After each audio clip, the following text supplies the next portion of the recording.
Welcome to Bleav In 76ers with your hosts, former 76ers point guard Eric Snow and two Sixers fanatics in Marcus and Teja Dash.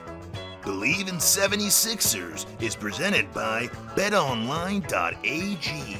We're finally here. The top teams in college basketball have been determined, and the Final Four is set. Looking to wager on these games or the national championship? Head over to BetOnline.AG on your desktop or mobile device to sign up today and receive your 50% welcome bonus on your first deposit.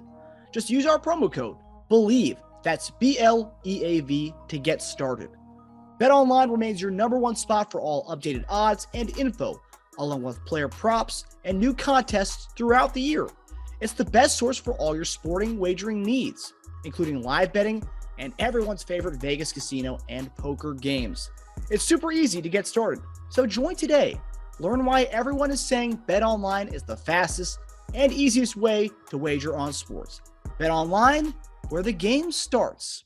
Hey guys, welcome to Bleav In 76ers podcast. I'm here with our guys Eric Snow and Teja Dash. How you guys doing? Doing good. Good. Before we get into it, I know this has been kind of a hot topic on Twitter and pretty much the entire world. Eric, I want to get your quick thoughts on the whole Will Smith and Chris Rock spat that happened at the Oscars. Just want to hear your opinion. I'm curious to hear everyone's opinion on this whole thing. I mean, it's unfortunate to me. I mean, my first reaction was shock. My reaction out of that was, to be honest with you, an embarrassment as a black man. For two people on that stage with that notoriety for that to happen. But at the end of the day, it's very interesting that it happened, and then Will was able to go back to a seat and finish the night. I mean, you think about it, in what profession, like the profession that we're talking about, if one of the players or a fan or a coach or somebody did that, immediately they out. So it's just, it's just different. Like, I think it was just so rare and so odd that I don't even think it was like a code or anything. Like, they didn't have security. They didn't have anything. No, like, it's just bizarre. It's a lot of trust they have. It goes to show you that they don't see that happening at all. It's like a 1% chance that another celebrity of they probably see it as far as people before they get in there with all the security, but not once they're in there. And plus, like the regular crowds, whoever got tickets to it at least, are like way further back. You'd see a guy running 100 feet to the stage. He'll get tackled before he even like sniffs a celebrity. You can't even. I was thinking right when it happened, because we're always thinking basketball. I was like, first off, what would happen to this happen in the NBA if a guy slapped another guy? He'd be out of the game instantly, and probably like 10 game suspension. You think if he sort of just slapped the guy in the face? It depends on how, there's different rules on the intent, how hard it is. Sometimes closed fist is worse than the open hand rather. So, that's the rules that the NBA have. They have different rules and different fines. It sounded closed hand though. It didn't have an open hand sound to it. It was like a thud. It wasn't like a, you know what I mean? It was like a dude. That's why I mean, when you just look at the pictures, you kind of see his hand open. Yeah. It was like a firm open hand. Like he had done it before. Oh, man. Lots of practice. So it's unfortunate, though, man. I was, after the shock wore off, I was, like I said, as a black man, it was embarrassing to me. You think it was fake at first?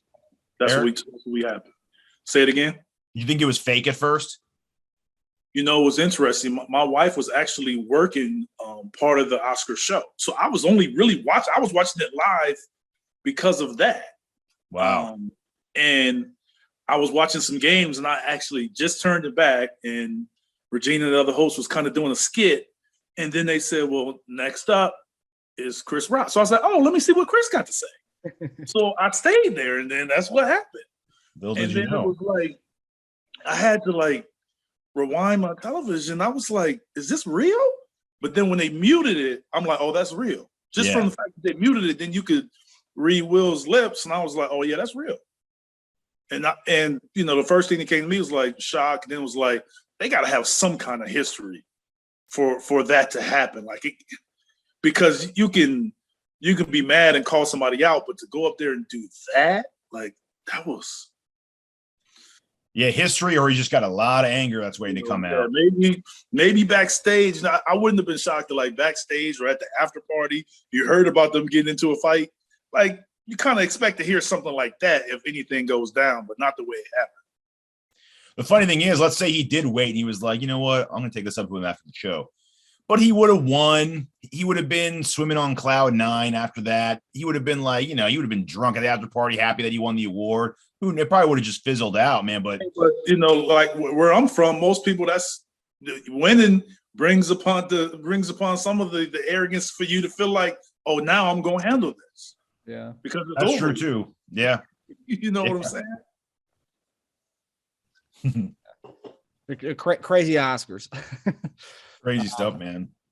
But before the Oscars, now we're going to go to the NBA. I know a lot of sports fans are kind of annoyed at the whole Will Smith thing because that's been kind of going to the sports world all for the last 2 days. But before the Oscars, Sixers had and played the game against the Suns, lost that by 10. And 2 days prior, we kind of had a beatdown on the LA Clippers, winning by 25, 122 to 97. But the two games from this past weekend, what were your kind of thoughts on the two games, Eric, from the two games this weekend? Well, my first initial thought is that the Phoenix Suns are for real. Yeah. That's my initial thought. And if we want to go to the NBA Finals and possibly face them, we got to play a lot better, and because that team is for real. Yeah. Monty Williams is a good friend of mine. Like every time I watch them, it's like they keep impressing me even more and more. And I talk to him quite often, but we don't really talk basketball. But I'm just saying, like the way they're beating teams and the consistency that they play with on both ends of the court is pretty impressive. To go and beat the Clippers and the way they did it and maintain that lead after blowing one the last time we played them was impressive. I thought we played well and competed and, came off of a game against the Lakers. And a lot of times when you go to LA and you play the Lakers first, it's easy for teams to kind of like, it is the Clippers and they're a professional team. But of course, we all know that the Lakers get the most hype in LA. So it's kind of the rush kind of falls off a little bit. I'm glad that they didn't fall trapped to that. But as far as Phoenix, it was the one thing I seen in Teja, maybe you can correct me. It was like the Sixers has the most losses this year when they've had a 15-point lead. I think I seen that stat at the bottom. I think it was like 6+ games, 6 games or something like that, where they've lost. Sounds right. Yeah, they've lost.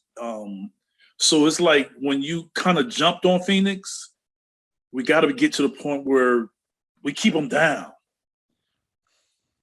So that was, to me, that was the most disappointing thing. If you got a team like that and you jump on them and you got them down, like, and it wasn't that they came back, it was how quick they came back. It was like if you didn't watch the game and you were just flipping back and forth, you would have never knew we had a big lead. Yeah. Well, we lose them quickly and they wipe them away quickly. So that's a recipe for disaster with us and them. So that was, that from that standpoint, I mean, I know guys have made some quotes and different things like that, but initially, when you're playing a team like that, you jump on them, like you got to keep them down. You got to find a way to keep teams down, sort of like the way Brooklyn did us. Like that if you're able to get up big on the team. Kind of just sticking with the Suns game. And I know this is a topic that we had last week that Embiid said he wanted Harden to be more aggressive. And you had commented saying that aggression doesn't always mean taking more shots and all that stuff. But after the loss against the Suns on Sunday, Harden mentioned that he needed to be more aggressive. And he said, I only took 11 shots tonight. I need to be much more aggressive than that. Did you see kind of a lack of aggression in his game on Sunday, Eric? Yeah, but he has the ball so much. I just think if he wants to take more shots, do it without having the basketball the whole time. Let Maxey and some other guys bring it up and play from behind the defense. You know what I'm saying as far as playing behind the defense? But if you're playing in front of the defense, out top, everybody can key on you every time, every play. So the more they can have some chances where he's playing behind the defense, that's why I keep saying it, having another primary ball handler. So how many times does he get a catch and shoot? He should be getting catch and shoots with Joel, the #1 MVP candidate. He should get some catch and shoots. He should have some plays where he's just catching the ball, boom, quick rip and go. But he's not doing that because he has the ball out front every time. Now it's like a struggle to get a shot. He has to work so hard to get one shot. That's why he's only taking 11 or 12. It's no clean looks. It's no catch and go. It's no catch and shoot. So you got to find ways for that to happen. And the first thing I can think of is playing behind the defense, where they don't know where you are until you catch it. By that time, you can rip and go into your move. Yeah. I think it's weird because I think it's almost like he's gotten used to the old Houston way, where he is like the end all be all on offense, where he has to create everything from scratch or else they do nothing that drive.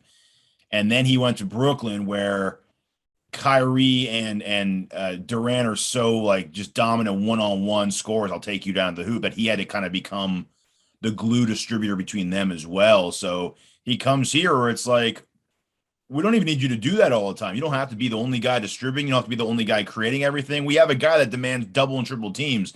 Just take an open jumper if it's there. He does pass up a lot of catch and shoots, so I notice when he catches it, he just goes into the whole dribble thing all of a sudden. You're like, dude, just take that shot. Like, just take it. But that will happen if you never played that way. Yeah. So he's never played that way. So for him, a lot of the times when he's wide open catch and shoot, like he may only catch and shoot when he's extremely wide open. Whereas most guys are used to catching and people running them off their shot. And they know they still got to take that shot. Yep. So, but you can do that when you're a volume player. You have the ball a lot. You can pass up shots and you can do those things. But Tobias can't, because he never really knows when that next shot is going to come. Yeah. So I just feel, especially the way Maxey's playing, and especially the fact that he was the primary ball handler before James showed up, that allowing him to, bring the ball and initiate a little bit more, even when James is on the court, I think will free him up, one, to take a break, two, to be more aggressive, playing behind the defense and not being out front where they can throw switches or traps and make it tougher for you.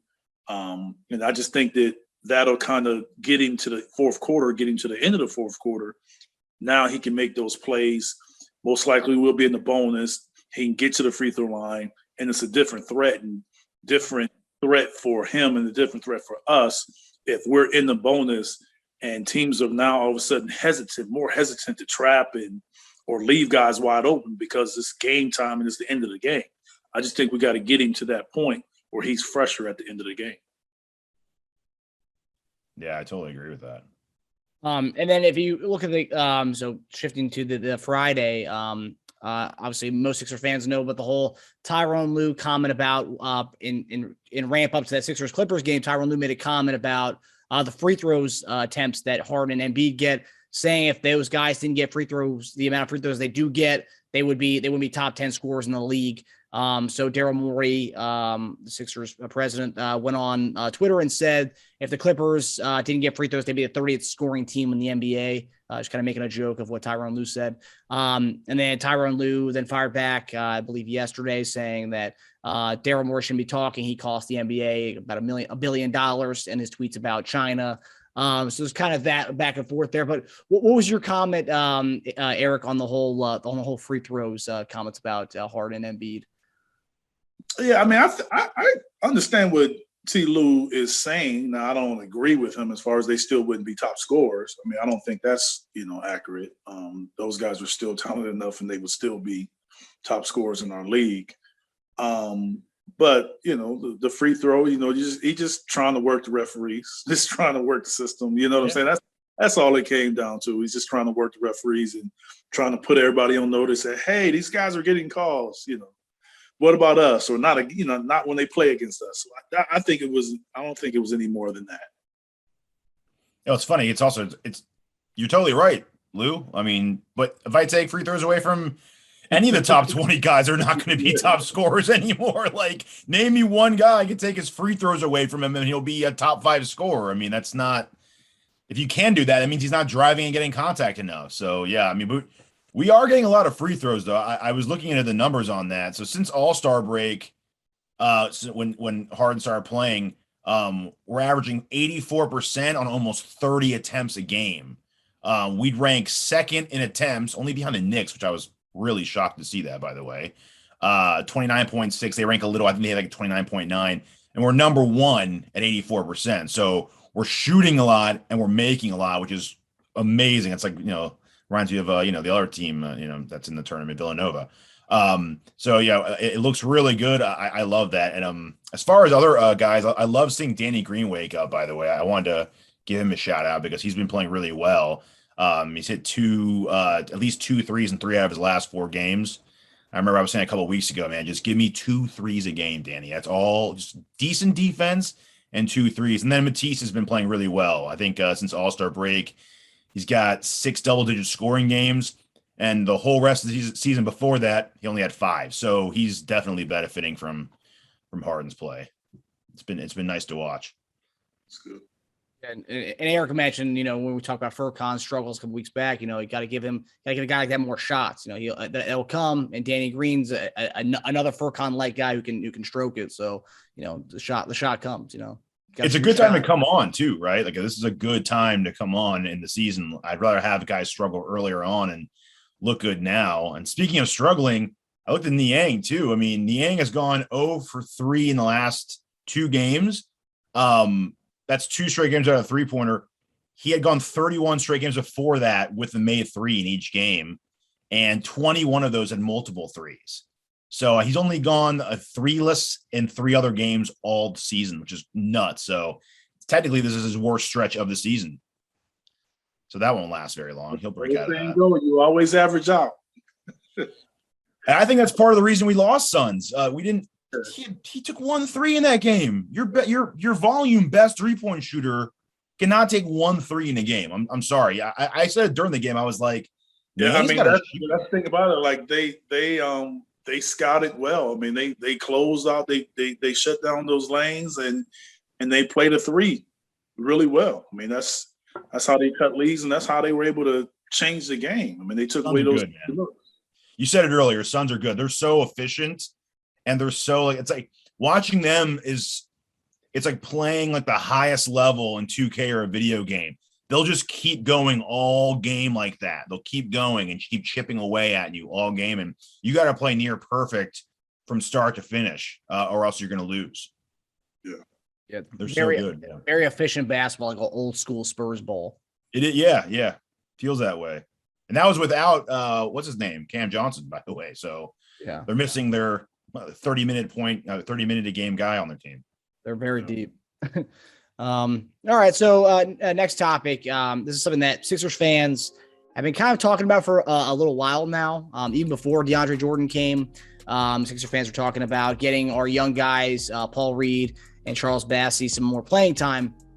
And they didn't even want us to sign DeAndre Jordan. They wanted Paul Millsap, and they wanted to give these guys some reps. But now that we've signed DeAndre Jordan, obviously he's been getting the backup 5 reps. But someone pointed this stat out, and take it for what it is. But over the last 4 games, DeAndre Jordan has 17 points, 1 steal, 1 block over 64 minutes played. And Paul Reed has 8 points, 3 steals, and 1 block in 6 minutes played. So this is something that this has been going viral in the Sixers community. People have just been retweeting the heck out of this tweet. But Eric, what do you think about those stats, A? And then B, what do you think about kind of giving the younger guys a shot here as we roll into the playoffs? I mean, stats are tough because when you look at, especially with reserves, their minutes aren't alike. Their minutes aren't the same. So to compare them in their, if DeAndre's playing his minutes versus, Jokic, I'm just using for example, and Reed's playing against a reserve, they're not the same. So I just, it's tough. You got to be careful when you look at that because they're not playing the same minutes versus the same guys. But I do believe that, I think that if you're going to play those guys in the playoffs, it's important to give them some form of reps. Because I think the playoffs is like we talked about that rotation, but I think it's going to be who they're playing. I mean, if you're playing a team that aren't really playing big and they're trying to spread the court and they're playing shooters, you got to really, try to think about whether DeAndre is going to be the guy. So I just think right now, the way that Doc is playing them, I just think he's committed to sticking with him. And if not, then you go to Millsap and he's going to roll with that with the playoffs. And if not, play Niang or Joel's minutes is going to go up and play maybe Niang get some 4 or 5. And I just don't see it. I just don't think that he'll play those guys in the playoffs. So I don't think so either. To play them now, unless they're just kind of resting guys. Yeah, so I was one of the people who actually liked the Jordan pickup. A lot of people didn't. I was like, hey, maybe he'll play well like the other Laker castoffs and play his best ball here. Unfortunately, he hasn't been. I think the stat I read today was that I think Austin Krell had the stat. Teams are shooting 73.6 around the rim when Jordan's on the floor. 73.6% when Jordan, which is like, wow. And then I looked up and saw that he's actually averaging more turnovers a game than he is blocks and steals combined, which is also pretty brutal too. But I think the dream of Bassey and Reed, you'd see it. You're right. You'd see it now. You'd see signs that he's going to do it. He's not going to go from not giving them minutes to playing them minutes in the playoffs. He didn't even give Maxey that many minutes in the playoffs last year. I think Maxey had like 13 minutes a game in the playoffs. So, and that was someone who showed a lot of flashes. I don't think he's going to go and play Reed or Bassey, DeAndre Jordan minutes. The best we could hope for is, small ball and playing Millsap, but I don't think fans want to hear that either. But I actually wouldn't mind that. I think Millsap can be okay against the smaller lineups. I'd rather have him in there because he can run out and close out, like stretch fives. He can still play tough underneath, and he's fresh. I mean, he's got legs. Yeah, it's a shame, but we're probably looking at next year for maybe Bassey or Reed to get more of those backup big minutes. Yeah, I can see that. Yeah, and plus with the going into next year with our cap situation, kind of the question marks there, we might have to rely on some of these young guys next year. And Paul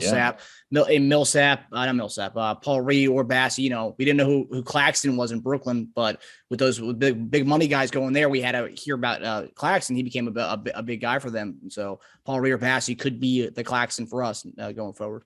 And now look, Claxton's playing more minutes than all the guys they signed in the offseason, right? Yeah. He's playing more than, Blake can't even see the floor anymore on that team. Yeah. All right. So our final topic is the game predictions for tonight. A big one, a lot at stake here tonight. So we're playing the Milwaukee Bucks. We're tied for second place with the Bucks. So this is a big deal for this game right here. This is for second place. So we'll see where that goes. The season series right now is 1-1. So the winner of this game gets the series. Right now, Sixers, it started off as Sixers were a 2-point favorite at home against the Bucks. Last I looked about 30 minutes ago, we were a 1.5-point favorite against the Bucks. So who do you guys have and why in this one? I have the Sixers winning. Seems like I always say that. But in this particular game, I think that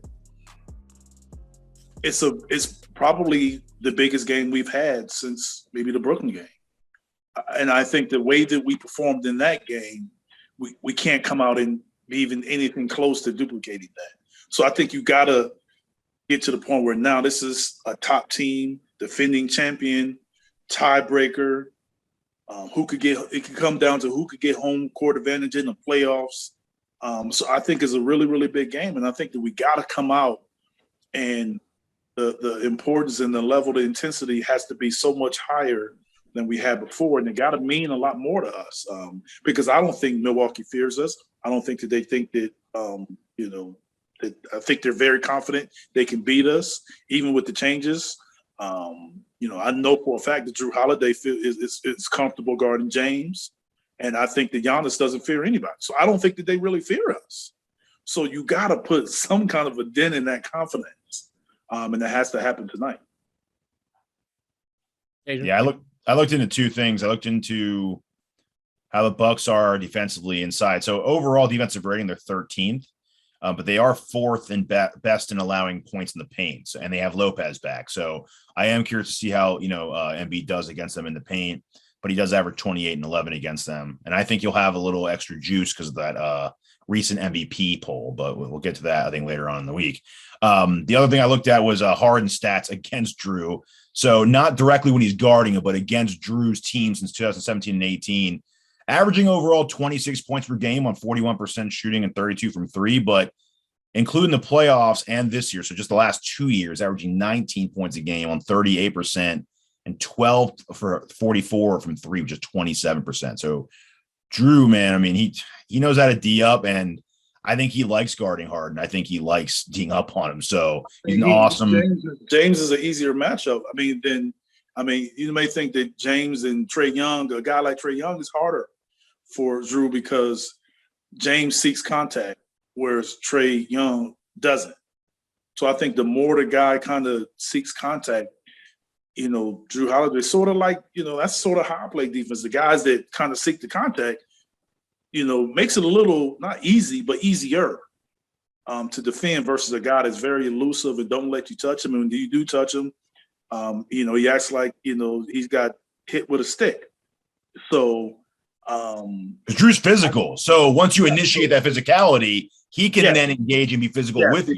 Because he can hold up the strength. And then he's long arms.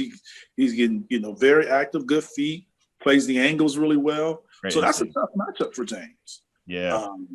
I think that's also a matchup where Milwaukee probably don't feel like they need to help as much. So if that's the case, then now all of a sudden they're putting more of that emphasis on Joel. So it's even bigger that, Joel has success and James takes advantage of if he getting switches or, taking open looks. And then other people got to, this series right here, I honestly think may come down to, Tobias being able to maintain a level of play that maybe match what Chris Middleton does. Mm-hmm. Yeah. Yeah. I agree. And Niang too. Niang, the last time we played them at was 6 for 12 from three. So hopefully he's. Yeah, that's the thing about like with a guy like Niang, like he had a big games, but you can't always depend on that because we don't even know how Doc's going to play him. Yeah. You know what I'm saying? Yeah. So we don't know. He's still a reserve, so his minutes could drop. I do really think it's a big game for Harden's psyche going against Drew, possibly in the playoffs. So if Drew dominates him tonight, it's like, oh man, I'm not scared about playing you in a series. I'm not I'm telling you right now, Milwaukee does not fear us at all. I know that for a fact. They're the champs. Yeah. They shouldn't have to, but I think we win. I think we win a close one. I think it's one of those where we're hitting free throws late. They're fouling us, and we get to about like a 6 point victory, I think.